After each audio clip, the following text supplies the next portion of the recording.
Sonic 3D Blast was first released on November 7, 1996 for the Genesis, with later releases onto the Saturn and the PC, as well as a part of several Sega game collections and as a downloadable title for the Wii's Virtual Console. For Sonic's 5th anniversary, Sega wanted to celebrate by bringing the Hedgehog into the third dimension, something that his rival Mario had achieved just 5 months earlier. But since this project was including a version of this game for the Genesis, a console which at this point was 8 years old, meant that they had to compromise on going full-blown 3D. This compromise came in the form of instead creating a classic Sonic game but translated through the form of an isometric 3D platformer. Back then, the mere spectacle of a Sonic game being in 3D would have been enough to blow fans away. But with that being commonplace today, revisiting this title can be hindered because of its archaicness for simply being the first technical 3D Sonic game. There is also the unfortunate baggage of the inevitable quote that comes with this, that quote being Sonic had a rough transition to 3D. So, is Sonic's first 3D adventure on par with the other Genesis classics, or will the quote prevail and prove that Sonic's first steps into 3D are not worth returning to? Let's find out.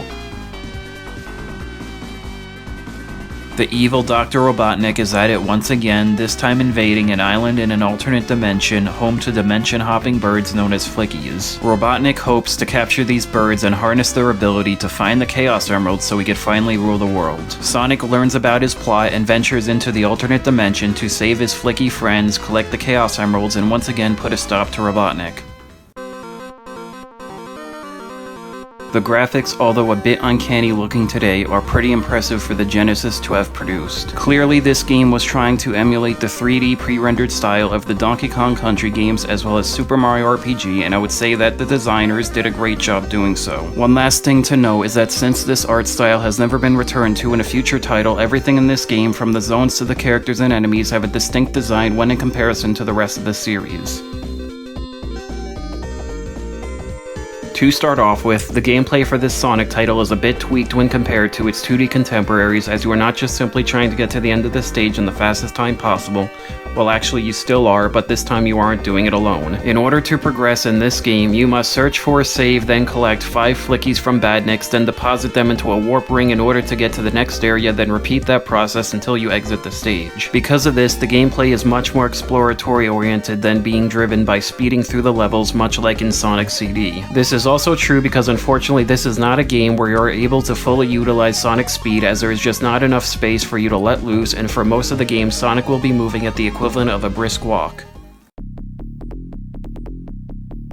This section is going to be a mess since I ended up playing 3 different versions of this game for this review, and because of that I had to rewrite it. And after playing them all, I felt that in the versions of this game that are a part of the collections Sonic Mega Collection Plus and Sonic's Ultimate Genesis Collection played differently to the original game, or at least seemed different to me. In the original 1996 version, Sonic is admittedly slow but controllable, as he is not slipping all over the place and crashing into any of the walls. Mega Collection Plus is the exact opposite, with Sonic feeling faster and thus much more all over the place and harder to control. Finally, the Ultimate Genesis Collection feels more like the original but still doesn't seem 100% accurate. My theories on why this is come down to 1, the different controllers, since this game was not made with a joystick in mind but rather a D-pad, and 2, the more powerful consoles allowing the game to run faster and smoother. Although there is the unfortunate third theory of them just both being bad ports, which can happen with these types of collections, and Sega themselves are known for having screwed up other ports of Sonic games. In the end, I don't even know if the 3 versions of this game actually played the way they did because they were truly unique from one another, or just because they all felt different to me.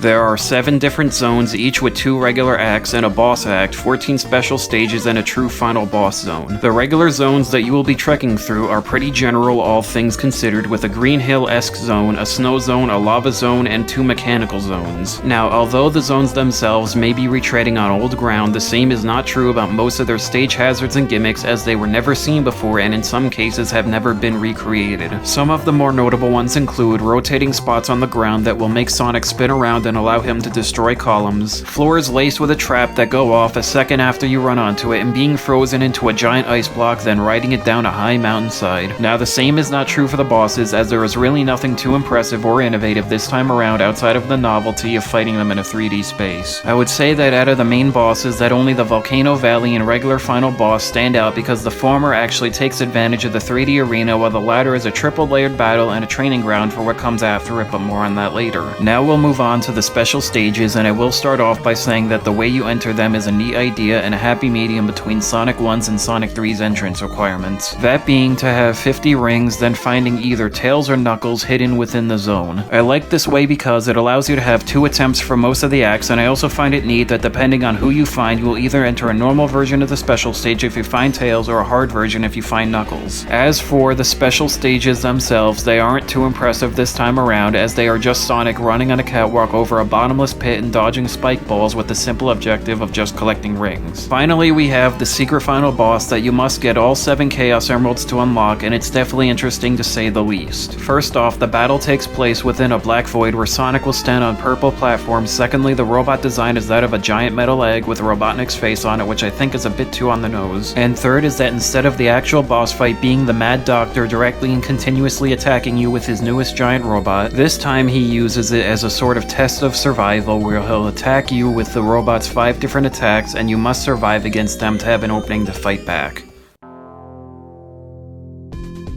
If you can get a handle on the controls, this game is overall pretty easy, but with a few caveats. There are no real difficulty spikes, as the game does a general increase from easy to semi-difficult by the end. However, the same cannot be said about the special stages, as they stay constantly easy throughout regardless of which version of them you enter. Simply put, the stages give you way too many rings with too low a bar to beat them, the spikes are too easy to dodge, and you can't even fall off the platform. Trust me, I've tried. But as for those caveats, they include only being able to have a maximum of 9 lives, rings disappearing near instantaneously when dropped, making bosses a bitch, and continues being very needlessly complicated to get, meaning that you have no extra safety net.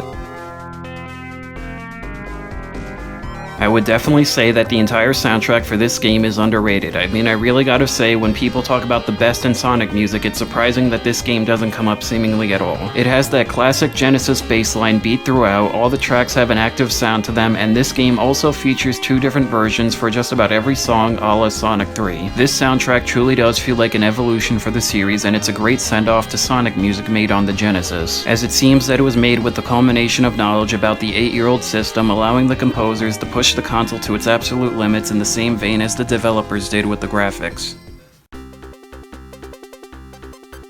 So, what is the verdict for Sonic's first 3D adventure? Well, originally I was going to not recommend it. I was going to say that it was a relic from the days of gaming, right on the cusp of true 3D, and that it also applied to the quote about Sonic in 3D that I had used at the beginning. But I was basing those claims off the truly bare bones and repetitive nature of the gameplay combined with the very slippery controls with more of a lean into the controls. This is because whenever you can't control your character or whatever it is you're controlling in a game, you really can't play it and get the full enjoyment out of it, or worse, it will turn people away from the game altogether. This is something that ironically happened between me and this game, and because of it I wouldn't give it a second chance for a long time, and this is something that I have regretted ever since. But back to my old argument, which was that if you were to get a handle on the controls, what was waiting for you on the other side might not be so worth it. But that was my conclusion before I decided to compare the 3 different versions of this game that I had played. I mean, I have previously had problems with the re-released versions of the 2D games and how they always seem to have delayed controls, like if I were to press the jump button, Sonic would jump a second later. But even though that was bad, it was easy enough to write off because you would just immediately assume that it was an issue with the port and that the original version would have never played like that. This issue, however, is different with an ambitious and less popular title like Sonic's first 3D adventure. Because of this, it's easier to assume that due to how different 3D Blast is from the status quo of the 2D games in the Sonic series, that this game, and possibly even other lesser known ports of games, was bad from the get-go. So with that all said, my new overall thoughts on this game is that although it might not be that great or easy to get into, it is still a truly unique experience within the Sonic series that I am happy to have played. I'd really love to see Sega return to this style and maybe do a sequel or just another game similar to it, because there really isn't anything else like it in the entire series barring a bad Game Gear title. Now, I don't know if any of this makes sense anymore or why this whole what you get might not be the truest form argument came out of a Sonic 3D Blast review of all things, but here we are. But I guess I've rambled on for long enough. In the end, I would recommend Sonic 3D Blast for simply just how different of a Sonic game that it is. Thanks for watching.